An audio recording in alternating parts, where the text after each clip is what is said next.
Hi friends, welcome back to another episode of Generation Tech. My name is Alan. When the clone troopers first hit the ground running during the Battle of Geonosis, they were full of hope, excitement, and innocence. They had been training for this moment for almost a decade, which also happened to be most of their lives. The clones individually were some of the bravest and most disciplined troops to ever exist in the galaxy. Their battlefield knowledge and tactics had been heavily enhanced by years of training and flash simulation. But nothing could really prepare these clones for the real, actual thing, and more importantly, nothing could prepare the clones for the terrible Jedi leadership and tactics. Instead of utilizing the terrain, their advanced training, weapons, and equipment, the Jedi would lead the clone army in costly frontal assaults against heavily fortified and prepared separatist fighting positions. Many clones that day died needlessly because of incompetence. But those who did survive would no longer look at war the same way. They had been blooded, and now it was time for their training and genetics to kick in. From now on, the clones would begin to adapt to this new war that they were fighting in.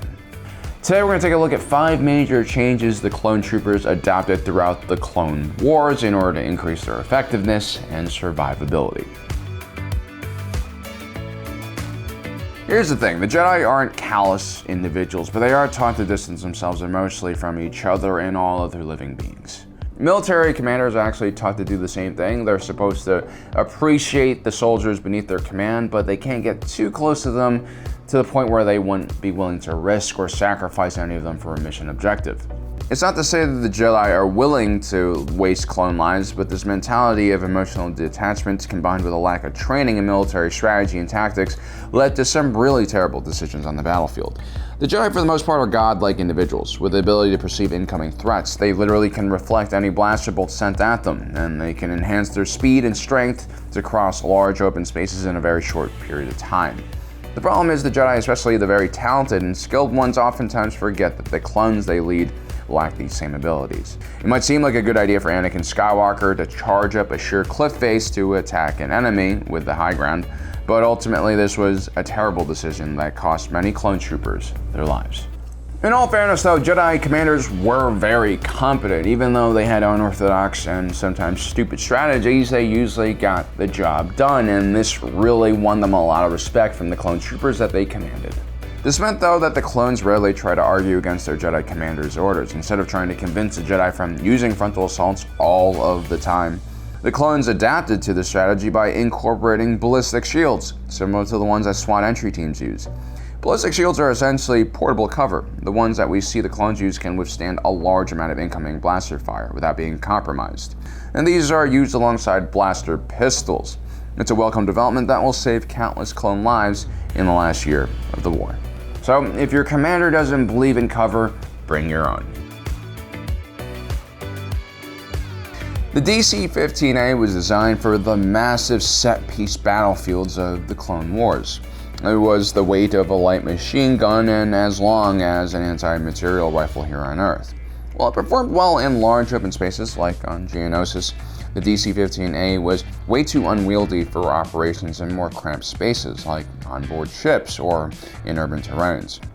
Most clones would eventually switch to the DC-15A carbine variant. This was much shorter, about the size of your typical personal defense weapon. There were, of course, some disadvantages with this smaller blaster. For instance, the longer barrel of the DC-15A made it tougher for the weapon to overheat. Also, the larger blaster had a shoulder stock which created a much more stable firing platform. But ultimately, the range of the DC-15A and its accuracy wouldn't change much when it went from the full-size rifle to the carbine. Now, the ARC troopers would take the miniaturization of their firearms a step forward and utilize blaster pistols instead of larger blasters. Either way, this gave the clones a lot more mobility and much less weight to carry around. The most visible change that we see the clone troopers go through throughout the Clone Wars is their armor. The first generation Phase 1 clone trooper armor was designed by the Kaminoans, but their lack of empathy and knowledge about human anatomy meant that their designs weren't exactly the most comfortable or functional. Although Rex does really swear by the Phase 1 clone armor's protective abilities, Phase 2 clone armor added a lot more ease of function design features and was far more comfortable than the Phase 1 clone armor. It was also very modular and accepted all sorts of customizations for the individual clone units, depending on what type of missions and environment they happen to find themselves in. Clone troopers also started customizing their new armor with decorations and special markings. This was oftentimes encouraged by the Jedi commanders who wanted the clone troopers to embrace their individuality more. The one disadvantage that Phase 2 clone armor did have was that it didn't have an internal life support system. So additional attachments were needed if the clones wanted to go into vacuum or some toxic atmosphere. The reason why most Mandalorians wear jetpacks is because it greatly enhances the mobility of the fighter, which is really important when fighting a superhuman like the Jedi. When Priest Vizsla died fighting Maul, it was most likely because his jetpack was disabled. The same thing could be said about both Fets. Well, actually, Boba ends up surviving his jetpack situation. The point is, a Mandalorian with a functional jetpack is a lot more deadly. The clone troopers would begin adopting jetpacks as well pretty early on in the war, but it would become more common practice in the later years of the war to see jetpack troops being used en masse on the front lines.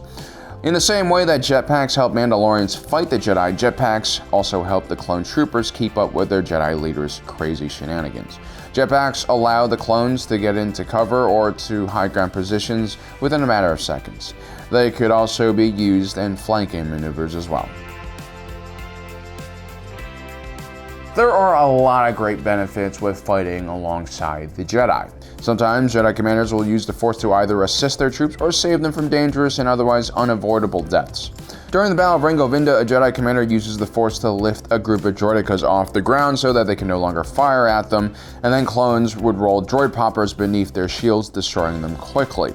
During the Battle of Ryloth, 2 scout troopers almost fell to their death, but were aided by Jedi Master Mace Windu, who used the Force to give them a lift. The more familiar the clone troopers were with their Jedi commanders, the better they fought together as a team and also with the Force. A smart Jedi commander will place their clone troopers in difficult to reach places, usually places that have a view of the entire battlefield where they can give overwatch. Some Jedi also use battlefield meditation so that the clone troopers beneath their command were better coordinated and immediately knew about any holes in their line. The Force is the ultimate Force multiplier. Used correctly, it will give the Republic a huge edge against the Separatist Alliance. So there we have it, guys. In 3.5 to 4 years, this is really how the clone troopers change and evolve to the situation on the ground in the Clone Wars. Let me know in the comment section below if I've missed any other changes you've seen the clones make throughout this time. Also, don't forget to subscribe and hit that notification button down below so you don't miss out on the rest of our awesome content. As usual, thanks for joining us today. If you're watching this, you are Generation Tech.